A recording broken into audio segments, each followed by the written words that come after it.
I like to tell advisors, they like to ask me, what's the best marketing channel for advisors? And what I often say is, there's a lot of marketing channels. There's no best channel, but there's probably a channel or two that might work better for you if we choose it based off your strength, not on what's the hot platform of the moment, not on what you think you should be doing, or like what I like to call my fantasy self, like what I wish I like to do. Like, I wish that I like to do YouTube. That sounds awesome. But reality is, that's not where my natural strengths lie. So I tend to use the medium to choose the channel. And what I mean by that is that the first question I'd have for you, Jay, is if all these platforms work the same and they could all drive towards that North Star goal that you have, regardless of what it is, which one do you enjoy the most? And so for a lot of advisors, if you enjoy writing, for example, the medium of writing, you might look at something like LinkedIn or Twitter threads or SEO optimized blogs.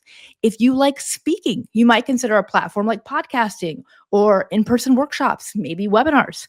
If you like video, we're looking at probably something like YouTube, long form videos. Maybe you do short form videos, something like YouTube, Shorts, Instagram, TikTok. Or if you like relationships, if you're like, no, what, Kendra, all this marketing stuff, it just kind of sucks. I like people. Get me off these platforms. Get me in front of people. Then I might point you towards something like COI marketing, referral marketing to your own clients if your database of clients is big enough, because you will tap out there if you don't have enough clients, or maybe even client events. So instead of asking which channel works best for advisors, I would encourage you to ask yourself, Jay, which channel feels most aligned with my natural strengths, and choose one. That is going to be what I call your primary channel.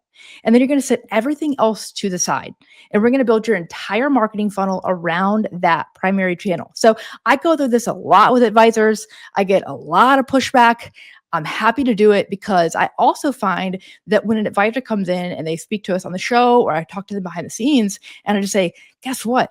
We can cut a whole bunch of crap out of your marketing. Not that it is crap, but it sure feels like crap when you got a million things to do, more than marketing, right? So how do we streamline this and do just the right amount of marketing? I like to call myself a bit of a marketing minimalist, so we can hit your growth goals. And what's so cool is I talk to behind the scenes a lot of advisors who are having radical success, like double digit growth, like booked out, can't even handle the amount of what's crazy is when I talk to them, the one theme that I find is that they have what I call channel focus.